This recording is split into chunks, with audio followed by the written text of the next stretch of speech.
Everyone, आप सभी को जय मसीह की। तो आज हम फिर से आपके बीच में परमेश्वर का कुछ वचन लाए हैं। तो आज वचन मेरी बुआ बताएंगी। तो आप लोग प्लीज़ ज़रूर वीडियो को लास्ट तक देखें और वचन को ध्यान से सुनिए, समझिए कि परमेश्वर का वचन क्या कहता है। तो बुआ बताएंगी। सभी भाई बहनों को जय मसीह की। तो हम परमेश्वर के कुछ वचन से हम लोग सीखेंगे। जैसे हम बहन भाई हैं तो परमेश्वर के वचन से ही हमें सब कुछ प्यार मिलता है सीखने के लिए। तो हम कुछ वचन से परमेश्वर के वचन को हम खोलेंगे। तो हम वचन खोलेंगे नीति वचन 31 के 10 खोलेंगे। उसमें लिखा है, भली पत्नी कौन पा सकता है, क्योंकि उसका मूल्य मूंगों से भी बहुत अधिक है। और मूंगों से भी बहुत अधिक है उसके पति के मन में उसके प्रति विश्वास है। तो इसको हम वचन जो है 31 के 10 से 31 तक पढ़ेंगे। तो इसमें एक आदर्श पत्नी के बारे में लिखा है। तो एक आदर्श पत्नी भी है, हो सकती है एक आदर्श माँ भी बन सकती हैं, एक आदर्श बहन भी बन सकती हैं। तो हम स्त्रियां किसी चीज़ से कम नहीं हैं। जैसे इसमें लिखा है कि इसको हम पूरा वचन पढ़ेंगे तो उसमें लिखा है कि संसार में सबसे ज़्यादा कीमती क्या है। सबसे ज़्यादा कीमती, बहुत सारे लोग उसको अहमियत देते हैं कि ये बहुत कीमती है, हमारे लिए बहुत माने हैं। तो जैसे इसमें लिखा है नीति वचन में कि मूंगों से भी अधिक है, हम अपने आप को कमज़ोर ना समझें। परमेश्वर ने हमें उस मूंगों से भी, जिसको कहते हैं हीरा मोती, बहुत सारे कीमती जेवर हैं। तो उन सब चीज़ों से भी परमेश्वर ने हमें बहुत बहुमूल्य बनाया है। तो हम स्त्रियों को, अपने आप को हमें कमज़ोर नहीं समझना है, क्योंकि परमेश्वर ने हमें उन चीज़ों से बढ़ के बनाया है। जैसे स्त्रियां बहुत सारी संसार में और बहुत सारे समाज में बहुत सारा काम करके वो नाम कमा रही हैं, लेकिन उन सब लोगों से हम बढ़कर हैं, क्योंकि परमेश्वर यहाँ पर हमें कह रहा है। तो उस स्त्री के मन में अगर जो हम आदर्श पत्नी बनते हैं, आदर्श स्त्री हैं, बहन है, माता है, तो ऐसी आदर्श स्त्री के अंदर क्या क्या गुण होते हैं। तो हम ऐसी स्त्री के बारे में हम सोचेंगे और समझेंगे, विश्वास करेंगे, क्योंकि ऐसी स्त्रियों के बीच में उनके अंदर क्या होता है हमें देखना है। और पहला नंबर तो उस स्त्री के अंदर विश्वास योग्य होना चाहिए, वो परमेश्वर के प्रति विश्वास योग्य। और दूसरा नंबर है परिश्रमी, मेहनत करने वाली, यानी मेहनत करने वाली। और तीसरा नंबर है दयालु होना चाहिए स्त्री के अंदर, दयालु, जैसे हमारा परमेश्वर दयालु था। और हिम्मती होनी चाहिए, या कोई भी संघर्ष आए हमें हिम्मत नहीं हारनी चाहिए। और पाँचवें नंबर पे वो उस स्त्री के अंदर ऐसा होना चाहिए कि बुद्धिमानी के साथ परमेश्वर के अनुसार जीवन होना चाहिए, जीवन बिताना चाहिए। और छठवें नंबर की ऐसा होना चाहिए कि उसके अंदर एक परख भी होनी चाहिए, परखने वाली स्त्री। और सातवें नंबर पे है परमेश्वर का भय मानने वाला। तो पहले नंबर पे ऐसा होता है कि जैसे विश्वास योग कैसे कहते हैं, जैसे हमारे घर में मेरे पति के खिलाफ, जैसे कहते हैं ना कि मैं बहुत विश्वास योग्य हूँ, मेरा पति मुझ पर बहुत विश्वास करता है। अगर हमारे पड़ोस में कोई भी हमारे पति के खिलाफ कोई भी आ गया शिकायत करने के लिए कि तुम्हारा पति ऐसे है, वहाँ पर ये काम किया गलत, वहाँ पर किया, तो हम अगर उस घर में रह रहे हैं अपने बच्चों के प्रति, अपने पति के प्रति, तो हम इतने दिन से रह रहे हैं, तो उनके विश्वास को तो हमें समझना है ना कि हम उनको कितनी अच्छी तरह से जानते हैं।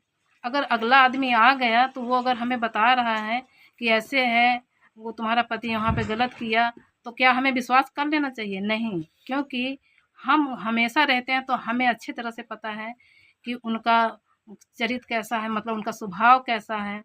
वो चीज़ के लिए हमें जानकारी होनी चाहिए। तो ऐसी स्त्री के अंदर आदर्श स्त्री ऐसे ही होती हैं, परमेश्वर ऐसे ही मतलब समझता है कि आदर्श स्त्री ऐसे ही बनती हैं, क्योंकि उनके अंदर सारे गुण होने चाहिए। किसी के भड़कावे से, किसी के बहकावे से हमें नहीं बहकना है।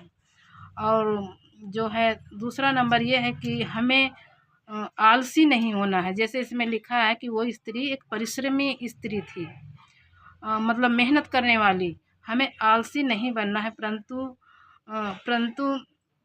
हमें मेहनत करने वाला बनना है, क्योंकि हम रात दिन मेहनत करेंगे तभी हम परमेश्वर में और जो घर के काम में हैं और हर चीज़ों में उन्नति में, हर चीज़ में बढ़ पाएंगे।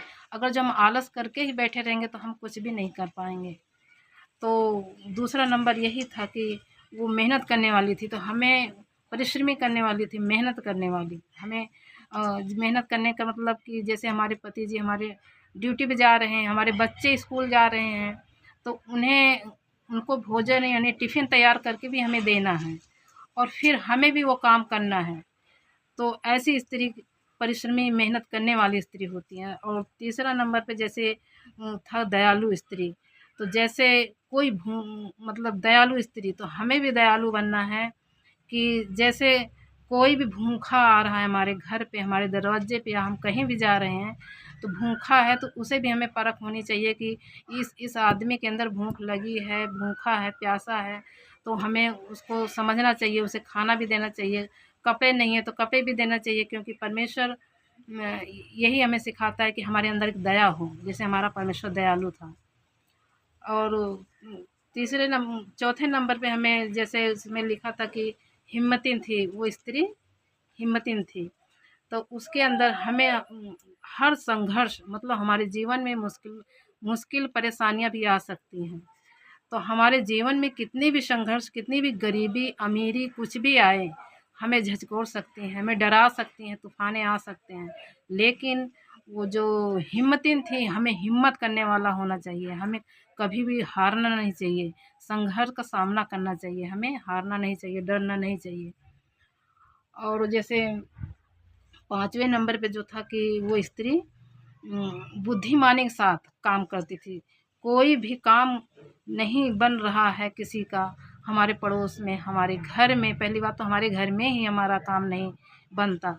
तो हमें अगर परमेश्वर से सीखते हैं, पूरा नीति वचन में लिखा है बुद्धिमानी से वचन भरा हुआ है, तो हम नीति वचन भी पढ़ सकते हैं कि परमेश्वर के वचन से ही परमेश्वर ने कहा है कि तुम अपनी समझ का सहारा ना लेना। तो हमें परमेश्वर के वचन से, जब परमेश्वर में दिन रात हम बढ़ते जाते हैं और परमेश्वर के बारे में सीखते रहते हैं, तो हमें बुद्धिमानी से ही परमेश्वर हमें हमारी अगुवाई करता है।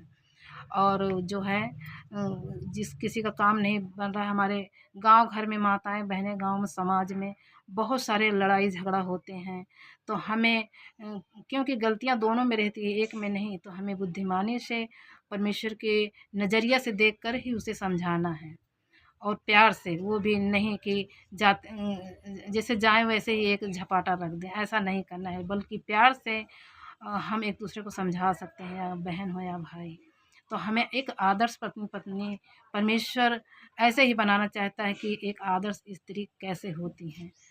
और परमेश्वर ने जैसे हमें कहा परखने वाला, हमारे वो आदर्श पत्नी के अंदर, आदर्श स्त्री के अंदर परख भी होनी चाहिए, परख होनी चाहिए, क्योंकि जो है परख होता है तो जैसे हम हमारे घर में, हमारे बच्चे हैं, हमारे चर्च में, हमारे कलीसिया में, हमारे हाउस ग्रुप में कुछ भी हो रहा है, तो अंदर की बातें तो कोई नहीं जानता, ऊपर का हिस्सा तो सबको नज़र आता है।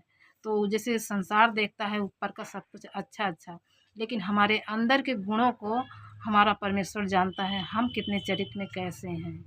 तो परमेश्वर जो है हमारे हमें वो भी देता है, वरदान भी देता है, बहुत सारे वरदान देता है, परखने की भी आत्मा देता है कि हमारे अंदर परख होनी चाहिए। जैसे हमारे बच्चे हैं, बेटे हैं, बेटियां हैं, बहन भाई हैं, गांव समाज के भी बहुत सारे लोग कि मतलब देखते हैं कि उनके नज़र में, उनके चरित्र में कैसा चाल चलन है, तो हमें अचानक उनके पास जाके उन्हें डायरेक्ट नहीं बताना है कि लड़ाई होने लगे, झगड़ा होने लगे, कोई बदनाम हो जाए, ऐसा नहीं करना है, बल्कि उसे हमें प्यार से समझाना है। समझाना है कि हमारे बेटे के और बेटी के चाल चलन में, उनके जीवन में चल क्या रहा है, उनकी उनके रास्ते कहाँ हैं, परमेश्वर के मार्ग में है कि कहीं और मार्ग में जा रहे हैं। तो उनके उनके परख के लिए हमें बुद्धिमान भी बनना है, परमेश्वर के वचन से सीखना है और समझना है कि उनका चरित्र कैसे है, कहाँ जा रहा है। और जैसे 7वें नंबर पे जो हमने सीखा कि परमेश्वर का भय मानने वाली, तो जैसे उस स्त्री, आदर्श स्त्री के अंदर ये भय होना चाहिए कि हम कुछ भी काम कर रहे हैं, काम करने के पहले हमारे अंदर परमेश्वर का भय होना चाहिए, परमेश्वर का डर होना चाहिए, क्योंकि परमेश्वर हमें हर जगह देखता है कि हम क्या कर रहे हैं और क्या नहीं कर रहे हैं। 7 कोठरी के अंदर भी कुछ कर रहे हैं तो परमेश्वर हमें देखता है। तो हमें परमेश्वर के डर भय में हर एक काम करना चाहिए। हम चाहे जहाँ भी रहें, या काम पे रहें, या स्कूल में जाएं, या घर पे रहें, या समाज में बैठे, कहीं भी जाएं, तो हमें हमारे ज़ुबान से निकल के आ रहा है, हमें परमेश्वर के डर और भय से ही अपने ज़ुबान से बातें निकालना है। क्योंकि जैसे वचन में लिखा है कि 1 पतरस खोलेंगे, 1 पतरस 2 के 15 में लिखा है। हम देखेंगे यहाँ पर, ये वचन खोलेंगे कि परमेश्वर हमें कैसे बनाना चाहता है और क्या क्या अधिकार हमें देता है, किस लिए परमेश्वर ने हमें चुना है। तो हमें ये देखना है, पहला पतरस 2 के 15 में, हाँ 15 में देखना है कि क्यों, यहाँ पे पढ़ेंगे, यहाँ पे लिखा है 2 के 15 में, क्योंकि परमेश्वर की इच्छा ये है कि तुम भले काम करने के द्वारा निर्बुद्धि लोगों की अज्ञानता की बातों को बंद कर दो। हाँ, तो परमेश्वर यहाँ पर भी हमें ये सिखा रहा है, हमें भले कामों के लिए परमेश्वर ने बुलाया है, ताकि जो निर्बुद्धि हैं उनके जो काम हैं, उनके कामों को हम उनके जो अपने आप से निकालते हैं, उसके कामों को हम बंद कर दें। तो परमेश्वर ने हमें भले कामों के लिए बुलाया, क्योंकि जब एक वचन में भी लिखा है, नए नियम में इसी में देखेंगे जो है वचन में, उसमें लिखा है कि पेड़ अपने फल से ही पहचाना जाता है कि पेड़ कैसा है। तो वो जो फल, जैसा पेड़ रहेगा वैसा ही फल निकलेगा। तो वैसे ही परमेश्वर यहाँ पे हमें भले कामों के लिए, तो भले काम हम क्या क्या कर सकते हैं, हमारे अंदर हमेशा ही भलाई की इच्छा होनी चाहिए, भलाई की सोच होनी चाहिए, क्योंकि जैसा हमारा प्रभु था, उनका सोच, उनकी नज़रिया, उनका चाल, उनका चलन सबसे अलग अलग है, क्योंकि वो स्वयं परमेश्वर था। यीशु मसीह स्वयं परमेश्वर थे। तो परमेश्वर ने खुद वचन में भी कहा है कि यदि तुम मेरी सारी आज्ञाओं को मानोगे तो तुम मुझसे बड़े बड़े काम करोगे। तो ऐसे परमेश्वर हमें भी सिखाता है। तो हमें अच्छे अच्छे काम करना है। अच्छे अच्छे काम करना का मतलब जैसे किसी की मदद करना है, और किसी के जीवन में संघर्ष है, बीमारी है, मुश्किलें हैं, कमी है किसी चीज़ की, तो उनकी कमज़ोरियों को भी देखना है, उनकी घटी कमी को भी देखना है, उसमें सहायता मदद करना है, उनकी सहायता मदद करना है। क्योंकि संसार के लोग तो वैसे ही लोगों के पास देखते हैं जिनके पास बहुत सारा खजाना हो, बहुत सारी जायदाद हो, तो संसार उनसे संपर्क बनाता है। लेकिन परमेश्वर हमें ऐसे लोगों को बना कहने के लिए मदद करता है, बताता है कि जो है जिससे कोई नहीं पूछता। तो परमेश्वर, क्योंकि परमेश्वर उन्हीं लोगों को चुनने और बुलाने आया है जो घायल किए गए हैं, जिनको कोई पूछने वाला नहीं है। तो ऐसे कामों को हमें करना है। तो 1 पतरस 4 के 11 में एक वचन देखेंगे कि 11 में हम देखेंगे कि यहाँ पे लिखा है, यदि कोई बोले तो ऐसा बोले मानो परमेश्वर का वचन है। यदि कोई सेवा करे तो उस शक्ति से करे जो परमेश्वर देता है। तो यहाँ पर परमेश्वर हमें यही बता रहा है। अगर इसको पूरा वचन पढ़ेंगे तो हम और ज़्यादा सीख सकेंगे। नहीं तो यहाँ पर परमेश्वर ये हमें सिखा रहा है कि ऐसा कोई बोल मानो परमेश्वर का वचन है। तो हम दिन भर में कहीं भी किसी के साथ रहते ही हैं। ऐसा तो है नहीं कि अकेले हम घर में बंद करके बैठे हैं। तो हमें किसी न किसी से संपर्क करना पड़ता है, बातें करनी पड़ती है, कहीं न कहीं जाना पड़ता है। तो हमें सतर्क से बोलना है और अपने ज़ुबान से ये अपने आप को जाँचना है कि हमारी ज़ुबान से हम क्या बोल रहे हैं। यदि हम परमेश्वर में बने रहेंगे तो परमेश्वर का डर भय हमारे अंदर रहेगा। जैसे उस स्त्री के बारे में बताया गया कि परमेश्वर नीति वचन में जैसे बताता है कि आदर्श स्त्री के अंदर ऐसे ऐसे गुण होते हैं। तो ऐसा ही अगर हम परमेश्वर के डर भय में रहेंगे तो हम जहाँ भी बोलेंगे और उनके साथ सतर्क होकर बोलेंगे, हमें क्या बोलना है क्या नहीं बोलना है। जैसे बहुत सारे मसीही भाई बहन भी हैं कि वो अगर बैठ जाते हैं या किसी भाभी या किसी बुआ के पास बैठते हैं तो उनके साथ ऐसा मजाक चलने लगता है कि उल्टा सीधा बोलने लगते हैं। मजाक में भी गाली गाली गलौज से मजाक होने लगता है। लेकिन परमेश्वर हमें ऐसा बोलने को नहीं कहता, क्योंकि इसी ज़ुबान से हम परमेश्वर की प्रार्थना स्तुति आराधना करते हैं। इसी ज़ुबान से हम गाली गलौज के साथ मजाक करेंगे तो परमेश्वर को बिल्कुल भी नहीं भाता है। तो इसलिए हमें सतर्क होकर बोलना है और परमेश्वर के डर भय में रहना है, क्योंकि इस आदर्श स्त्री के अंदर ऐसे ही गुण होना चाहिए। तो सभी भाई बहनों को जय मसीह की। और आगे हम तो वचन जैसा कि आपने सुना, वचन बहुत ही अच्छा रहा कि एक आदर्श स्त्री कैसी होनी चाहिए, एक आदर्श पत्नी कैसी होनी चाहिए। मैंने भी सीखा बुआ के द्वारा बहुत सारी चीज़ें। तो आशा करती हूँ आप लोगों को समझ में आया है और प्रभु आप सबको आशीष दे। Thank you.